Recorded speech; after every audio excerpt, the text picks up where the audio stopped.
On va parler avec Chantal Paquette, planificatrice financière, qui a peut-être quelque chose d'intéressant à nous proposer. Madame Paquette, bonjour. Bonjour. D'abord, je trouve ça intéressant. Sur le site de Confort Finance, on rappellera les coordonnées à la fin, vous donnez une stratégie en 9 points pour prendre le contrôle de ses finances. On n'aura pas le temps d'aller dans tout le détail, les gens vont pouvoir aller voir, mais j'aimerais qu'on rapidement on fasse le survol. Évidemment, la première chose, c'est de faire son budget. Oui, oui, effectivement.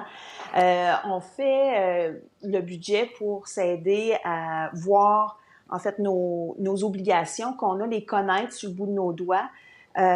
Puis, vous verrez avec les 9 étapes que, plus loin, on voit, le bilan, comment faire le ménage de ces documents, puis où aller les chercher, parce que ça, c'est une étape très importante où quand on est en contrôle de ses finances, quand on prend le temps de faire toutes ces petites choses-là, ça fait en sorte qu'on a une meilleure vision, puis on va être proactif, excusez-moi, on va être plutôt proactif que réactif. Puis ça, écoute, je le souhaite tellement que c'est vraiment une formule gagnante quand on est en position proactive par rapport à ses finances. Ouais. Fait que en fait, les 9 étapes, moi, je vous suggère de venir me voir parce que je vais faire un Facebook Live le 29 avril à 11 heures pour vraiment passer en détail ces 9 étapes-là, puis vous aider, vous épauler, en fait, dans tout ça. Vous parlez également de Oui. faire son bilan. Ça, le bilan, c'est les plus et les moins, nos actifs versus notre passif, c'est ça? Oui, oui, oui, c'est tout à fait ça. Puis c'est vraiment le portrait de tout ce qu'on a. Puis ça nous met en perspective quand vient le temps de faire une plus grosse transaction, bien, on vient voir comment notre bilan va réagir. Puis est-ce que ça nous parle? C'est-tu là qu'on veut s'en aller? Et on va pouvoir là, vraiment le transporter puis le faire cheminer vers nos objectifs réels qu'on veut là. Vous Dans le l'avez temps. évoqué rapidement, mais je trouve ça intéressant. On a tellement de temps présentement, là, on ne sait plus quoi Oui. faire. Là. Classer ses papiers financiers. Il n'y a personne qui se passionne pour ça. Là. Généralement, Non. on met ça dans le classeur, on les empile un par-dessus l'autre sans vraiment faire le tri. C'est le temps de faire ça. Là. Bien, tout à fait.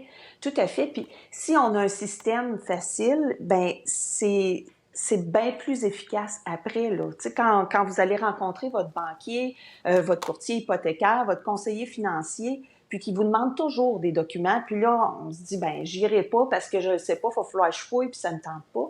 Mais si on a tout ça à la même place, c'est bien plus facile. Puis aujourd'hui, avec le système informatique, on peut tout numériser cette information-là et l'avoir vraiment au bout des doigts.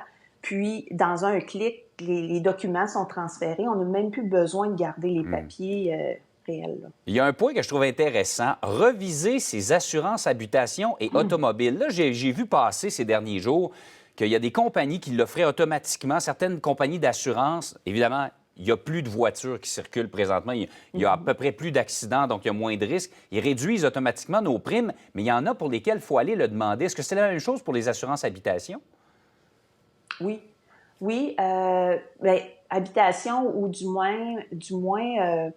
si on a un immeuble à revenus que notre commerce, exemple, est dans l'immeuble, puis on n'est plus opérant, ben oui, il y a des rabais, ça vaut la peine de questionner, mais c'est au-delà du COVID, ça, ce point-là, c'est qu'on devrait réviser nos assurances habitation et automobile au moins aux 3 ans, parce que toujours des modifications qu'on peut faire ou des ajustements ou juste de prendre le téléphone puis d'appeler notre conseiller à ce niveau-là, ça vaut la peine de le faire. Tu sais, une approche personnelle, on le fait, nous, dernièrement.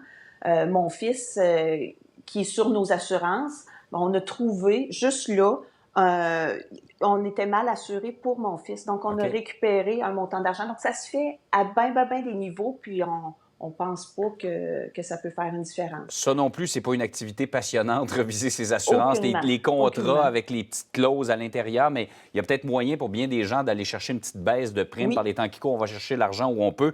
Vous terminez Oui. en disant parler à son conseiller financier. Effectivement, c'est une bonne idée de se faire conseiller. Alors, je rappelle, c'est sur le site de Confort Finance, un guide en 9 points pour reprendre le contrôle de ses finances. Et rappelez-moi, donc, c'est mercredi prochain, 11 h, que vous faites un Facebook Live? Oui, tout à fait. Puis sur le site de Confort Finance, là, vous allez pouvoir vous enregistrer pour assister au Facebook Live. Puis je vais vous aider là, à mettre en place les 9 étapes. Je le souligne parce qu'on a beaucoup de questions. Les gens ont énormément de questions Oui, financières. ben ça va Et me faire nous, plaisir. on n'est pas des experts. C'est pour ça qu'on va chercher des gens comme vous qui connaissent davantage ces questions-là. Merci beaucoup, Mme Paquette, de nous avoir parlé ce matin. Bien, ça me fait bien plaisir. Bonne journée. Bonne journée.